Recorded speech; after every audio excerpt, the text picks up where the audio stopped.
I know, come on, you know you'll get Gestapo Nazi.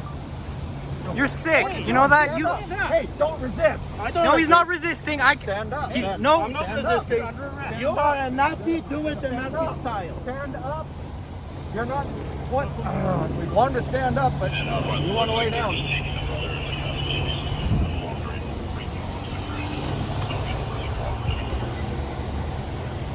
He did that himself. We were walking back to the car and he decided to go down.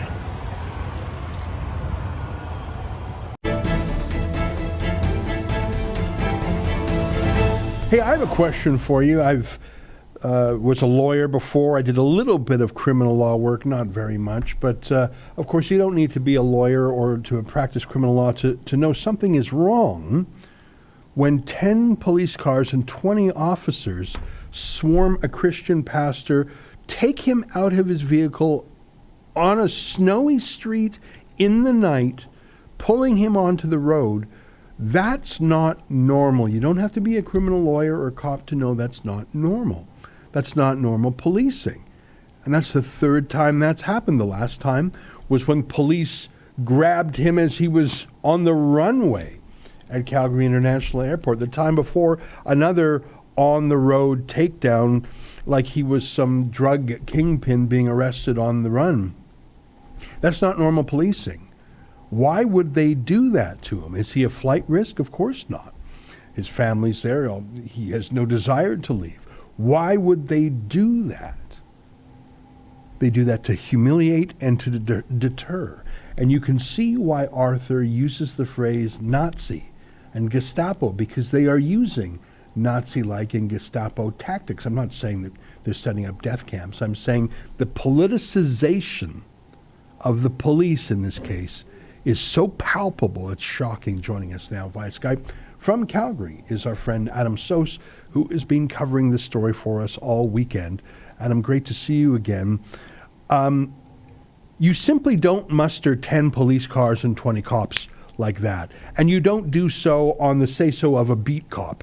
That is handled at a higher order, possibly the chief himself. That simply doesn't happen naturally. I think that this is so clearly, it's so crazy to say that, but I think he's a political prisoner. Yeah.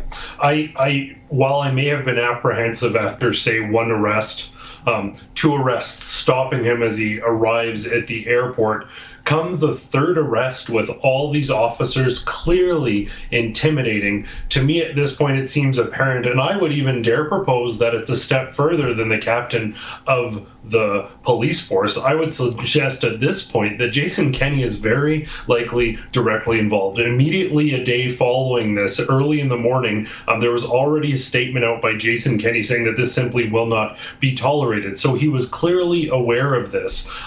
This suspicious check stop that was coincidentally set up just a couple blocks away from not a main road where you'd see a check stop, but from a residential area that was relatively enclosed. Clearly yet another intimidation tactic directed from above. The police insisted that this was just a standard check stop. Of course, nobody is buying that narrative. The great sort of irony here, or the utter richness of it, is Jason Kenney saying, well, people shouldn't be harassed at home.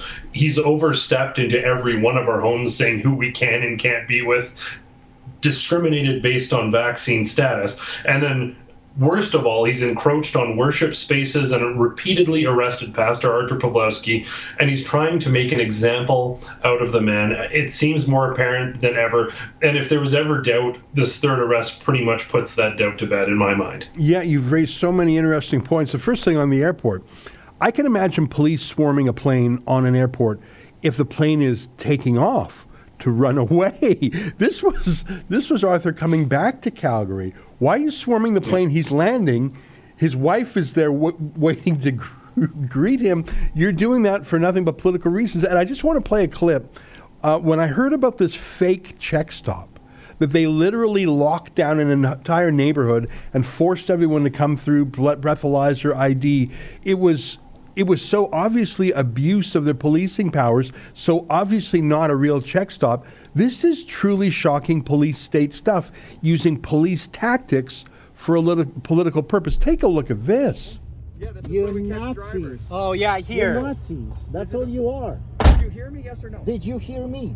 Sir, this is a mandatory alcohol screening. You're required to You're a immediately provide breath bandit. sample. You're a bandit. Sir, are with you paying a attention? mask.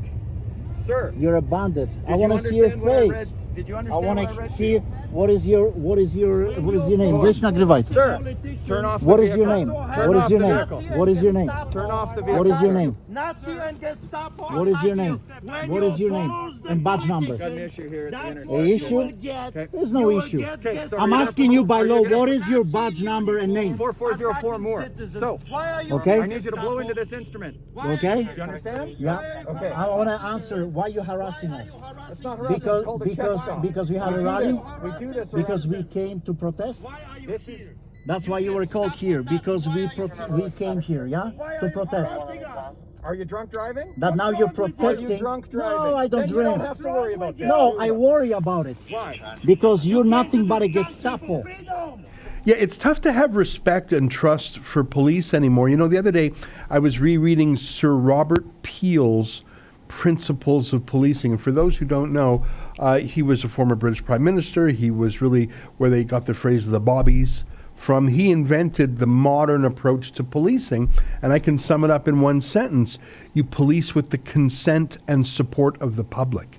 And every day you have to win the public over, not only to support you, but they become your eyes and ears on the ground. This destroys Sir Robert Peel's Principles of Policing. It's so gross. That's an excerpt from my daily show, the Ezra Levant Show. Every day I do a monologue on the news of the day, then I interview an interesting guest, and then I read my hate mail. You gotta subscribe. Go to rebelnews.com.